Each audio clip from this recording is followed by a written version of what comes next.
welcome. My name's Gavin Walker. I'm a professor in sustainable energy at the University of Nottingham, and I'm also director for this Centre for Doctoral Training in Sustainable Hydrogen. And what we're hoping to do today is give you information that's going to be useful for you in deciding whether this is the right PhD opportunity for you. So with the Sustainable Hydrogen CDT, we are interested in research related to use of sustainable hydrogen for deep decarbonisation, and I'll go into that in a little bit more detail in the next slide. We have a programme of 5 years worth of intake of PhD students. We are looking at recruiting our 4th cohort. So this is the 4th year of recruitment, and by the end we hope to have 67 PhD students within the CDT. Hi James, if you could switch your camera off. The CDT itself, we undertake research across science, engineering, social science and economics. And we've got expertise from all of those disciplines across the 4 universities. So it's a very large collaboration over those 4 universities. The universities are Nottingham, Loughborough, Birmingham and Ulster. We're also really keen to have stakeholder-led projects, so that could be supported by industry. There are secondment opportunities, I'll talk about that in a little bit more detail later. And one of the things we're looking to do through the CDT, it's not just focused on research, but we're also really interested in that training and the experience, and wanting to make sure that all our PhD students, when they graduate, are industry-ready doctorates. So where can sustainable hydrogen fit into our energy system? You'll see from this slide, which is from the Hydrogen Council, that there are a number of ways in which hydrogen can be used to help support a decarbonised energy system. So it could be that you're using it to support greater penetration of renewable energy, which is intermittent. But if you convert some of that energy into hydrogen, a chemical form of energy, that means that acts as a store and can act as a buffer for your system. It's also an easier way of moving energy around, not just a country, but also globally. That might be as hydrogen itself, or it could be a hydrogen-rich carrier like ammonia. And a lot of interest at the moment in ammonia and how that might be used to move energy around. So looking at generating hydrogen sustainably, looking at distributing it as in a chemical form, the energy, and then the end uses could be used for transport with hydrogen vehicles, can look to decarbonise industry, so the energy intensive industries using hydrogen rather than fossil fuels and coal-based and natural gas-based energy at the moment. It could be a sustainable feedstock, and if it's being combined with CO2, then looking at generating useful chemicals from those, so from renewable energy, and also helping to decarbonise the system as well. And then the last thing here is looking at use of hydrogen for heat and helping to decarbonise heat, having a low carbon or a zero carbon energy gas. So across those different roles for hydrogen, then you can see that we're interested in how to generate hydrogen, upgrade, so that could be things like compression, purification, separation, storage, distribution of hydrogen, and then at the end use looking at combustion and fuel cells, and finally into some of the more systems based research that could be looking at business economics, it could be looking at public acceptance, but also looking at safety for various different scenarios. And again, across all of those topics, there is science that's that can help, there's engineering that can help, social science, economics, that can all help to overcome barriers to us using more sustainable hydrogen in the future. Now, with a CDT programme, it's a different type of PhD to a normal research-focused PhD. So there's a big emphasis on the training as well for these integrated PhD programmes. So what you can see from the diagram here, the colours in mauve, these are the training aspects, and you can see that there is a large chunk of training in year 1 that is related to 120 credits of taught modules. There's also some skills development as well that happens in the first 2 semesters. But from sort of June onwards, then you'll be research focused, and 90% of your time is then on research. But there is still skills development happening on different types of opportunities through years 2, 3 and 4. There are a variety of opportunities as well, and that can revolve around research visits to the different universities, but also looking at research visits to research labs within the UK, but also abroad as well. We strongly support our students presenting their results at international conferences. That's a great opportunity for the PhD students.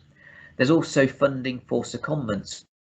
That could be a secondment to industry, or it could be to a research lab. And then also with the activities that we do and organise through the CDT, then public engagement activities and also industry experience. So one of those examples is there are regular stakeholder challenges for our years 2 and 3 students, and there a team of students are tackling a problem that's brought forward by one of our stakeholder partners. So something is relevant to that company, and they're them trying to take hydrogen technologies or hydrogen solutions forward.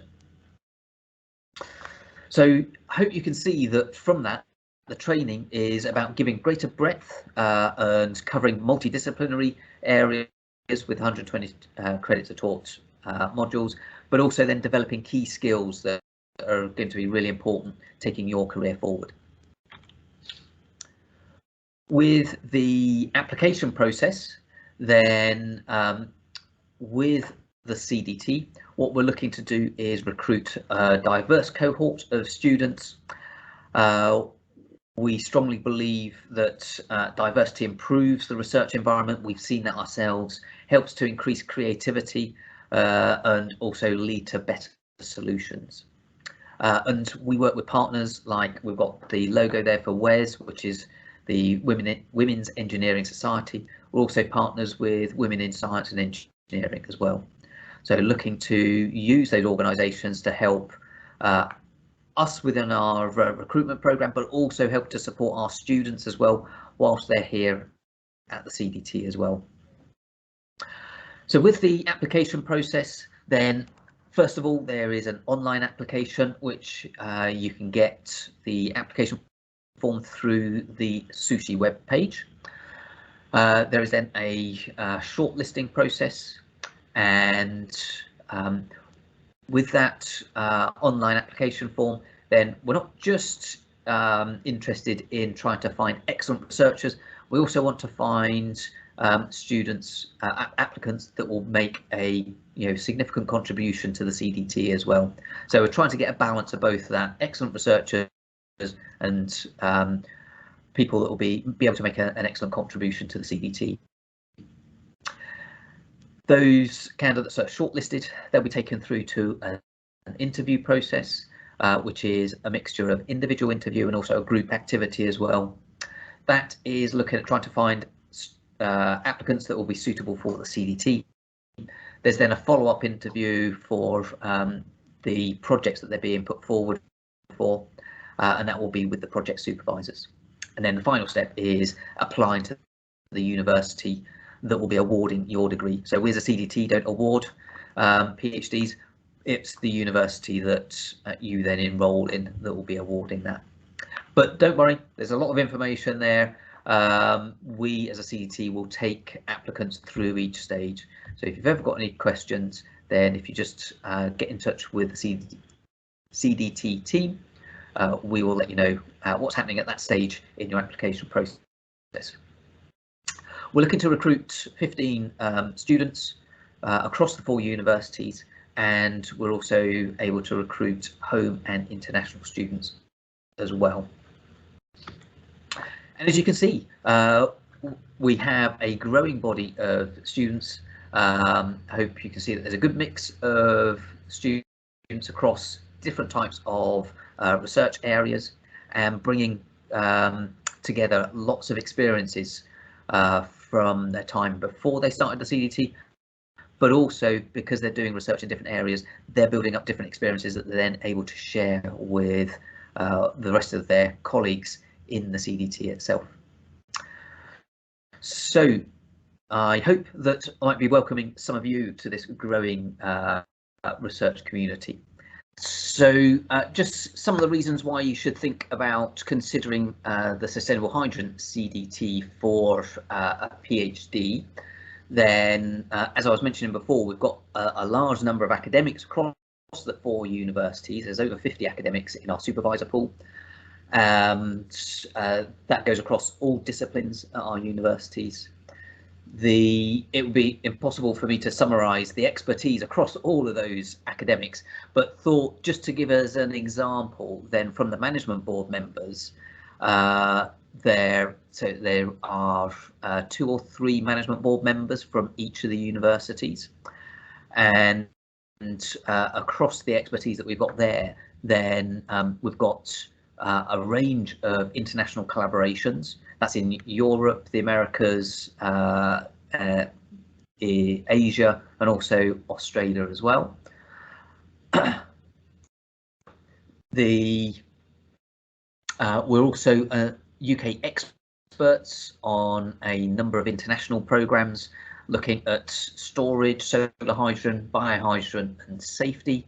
And as experts in our fields, then many of us are part of government advisory boards looking at a variety of issues related to sustainable hydrogen, so low carbon hydrogen, safety standards, electricity market reform.